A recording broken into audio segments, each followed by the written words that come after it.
막시밀리안 위넌대학 출신으로 지리학자입니다. 스위스 지리 연방공과대학에서 설수문학, 그러니까 눈의 물리죠. 설수문학으로서 박사학위를 받으셨고 20년 이상 위험평가, 조기 경고 시스템 및 경감 대책에 대한 비용 편익 분석을 초점을 두고 자연재해 위험 관리 분야에서 일하고 있습니다. 아마 최근에 한반도에서도 한국에서도 We have seen him study this topic, and he has over 20 years of experience on snowslides and avalanches.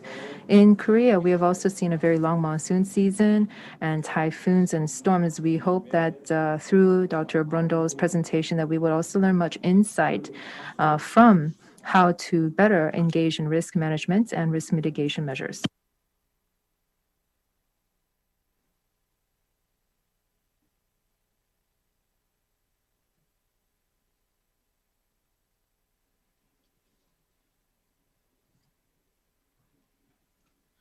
Good morning, ladies and gentlemen. Thank you for the kind invitation to this talk and to this conference. Managing avalanche risk was inscribed in the representative list of the Intangible Cultural Heritage of Humanity on the 29th November in 2018. The dossier supporting the application was produced by the WSL Institute for Snow and Avalanche Research here in Davos, together with several partners.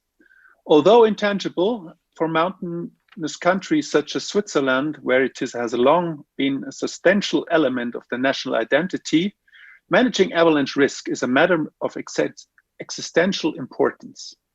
In the following 15 minutes, I will briefly give you an overview about the most important parts of integrated avalanche protection, which is an essential basis for risk management of snow avalanches.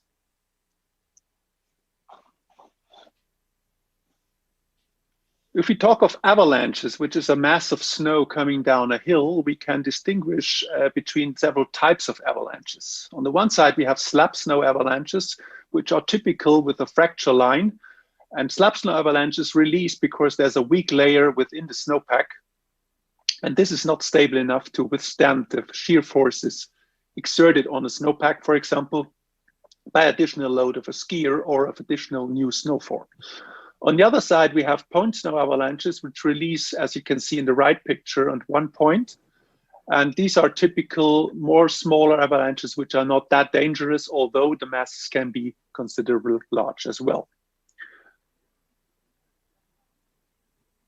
If we talk of the humidity within the snowpack or the water content, we can distinguish between dry snow avalanches, which you can see on the left side, and wet snow avalanches on the right side.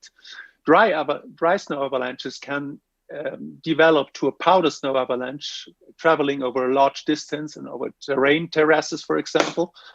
And these powder snow avalanches can reach large velocities up to 250 kilometers per hour.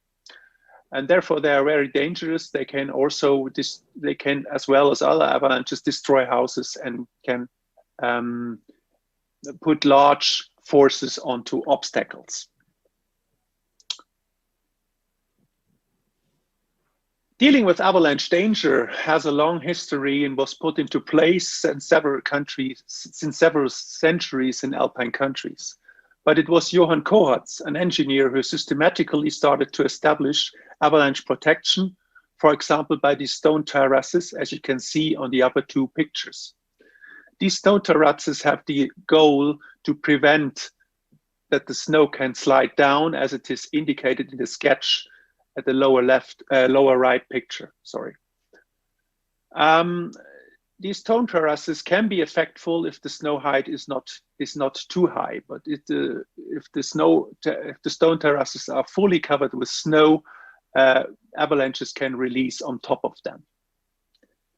Johann Coaz was also the first person who mapped avalanches systematically all over Switzerland. And you can see the avalanche map on the lower left picture, showing where avalanches can release in Switzerland. And this map is, so to say, still valid at large places in Switzerland, although the conditions, for example, regarding the forest have changed considerably over the last years or decades.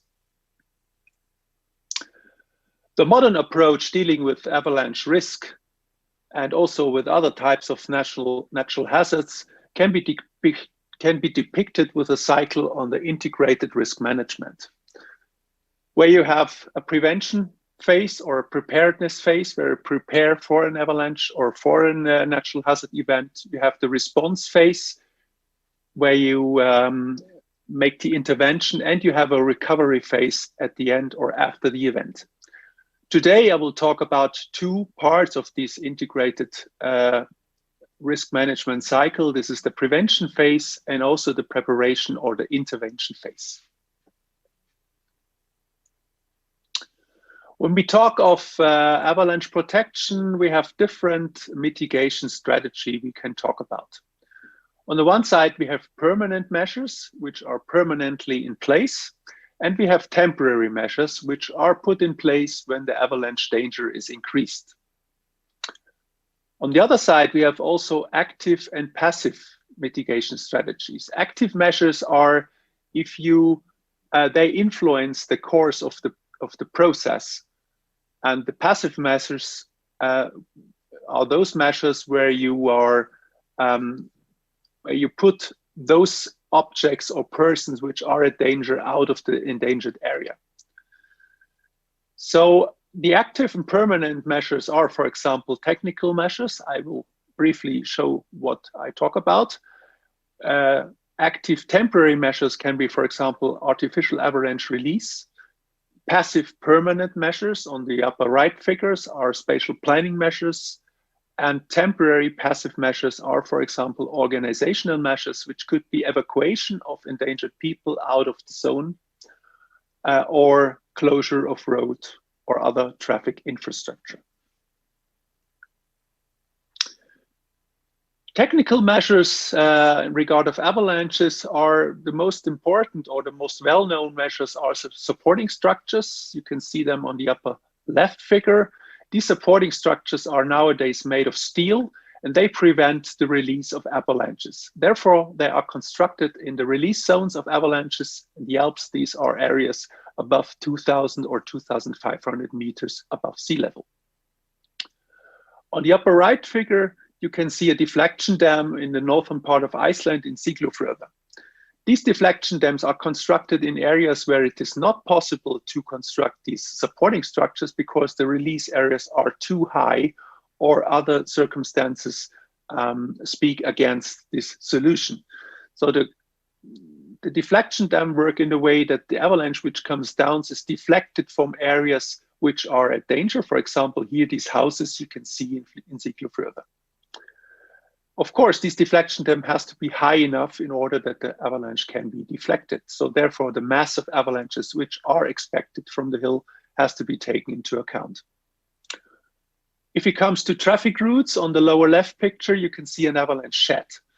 These avalanche sheds prevent that the avalanche hits, for example, cars and buses.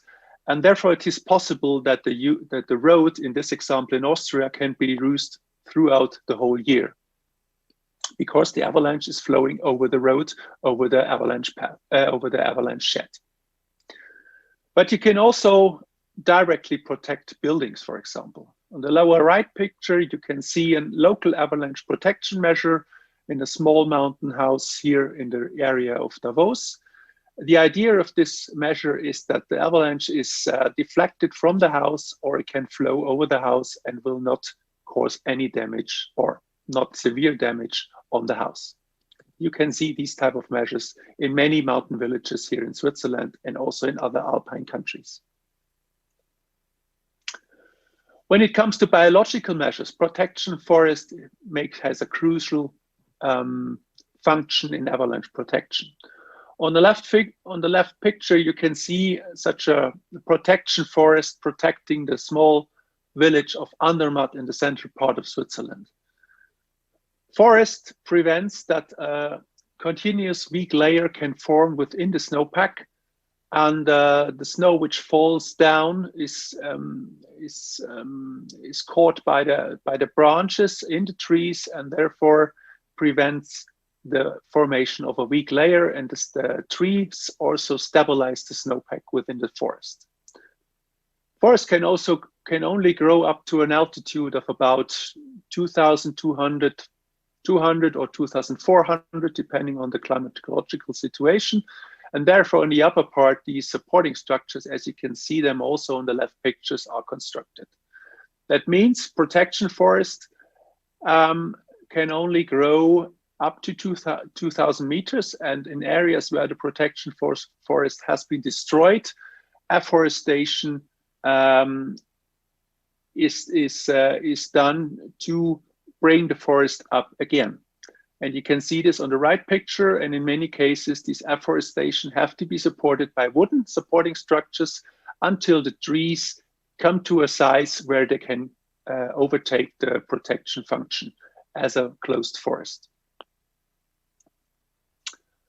And the next important measures are land use planning measures. We have hazard maps in Switzerland indicating those areas where we expect very frequently avalanches and or avalanches with a high pressure above 30 kilopascal, which is about 3 tons per square meters. And this is the pressure where a normal ordinary built house will be destroyed by an avalanche, and person living in such a house are at danger.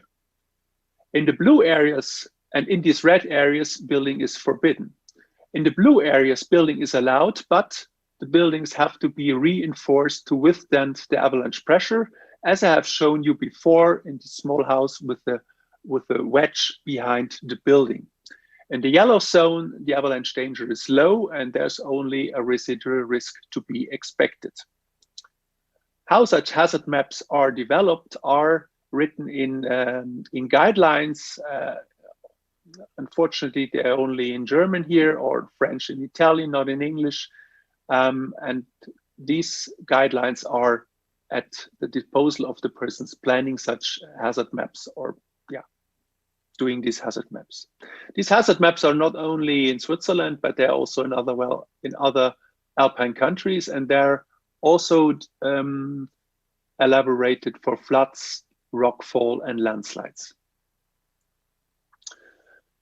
Doing such hazard mapping is a complex procedure, starting from inventories, where you have an avalanche inventory, terrain analysis, field analysis, taking the climate situation into account, return periods of avalanche, and finally expert judgment. Simulation makes a crucial, or plays a crucial part in this elaboration of hazard mapping. To do this hazard mapping, we have a full experimental site in the Valle della Sion, in the canton of Valais, where we have different obstacles in an avalanche path where we can measure typical characteristics of an avalanche. We have a 19-meter high pylon. We have a wedge with pressure sensors, which you can see here in the lower part.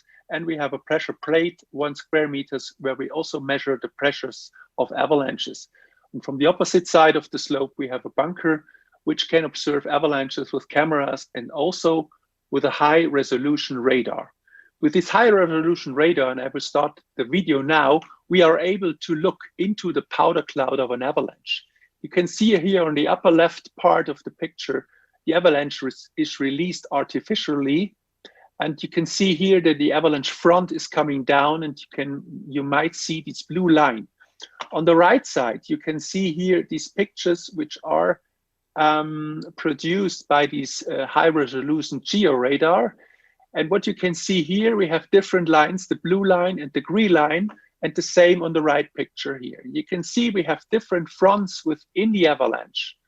Without this high resolution radar, it would not be possible for us to look into the avalanche, where we can observe different parts and surges in the avalanche, which is very crucial to develop the numerical models needed for land use planning here in Switzerland and other Alpine countries. And you can see now that the avalanche is reaching here the obstacles I describe in the lower part of the picture.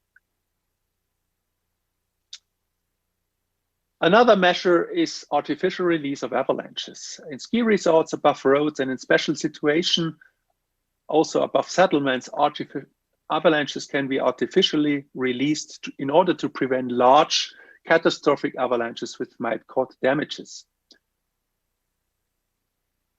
This can be done by helicopter, this can be done by hand, or in the last 20 years, a new technology developed where you can release avalanche artificially from the valley.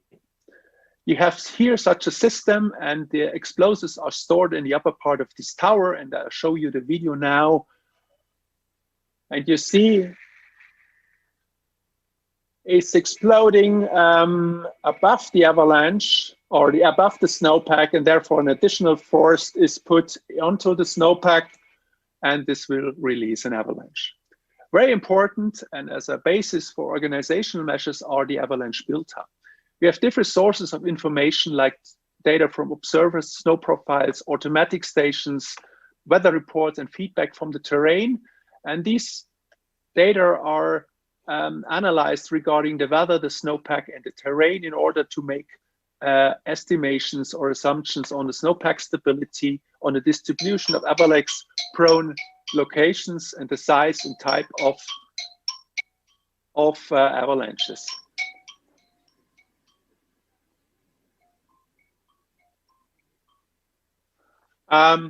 These danger levels indicated in 5 levels are going from low to considerable to large and very large, and show the avalanche dangers in different altitudes and aspects.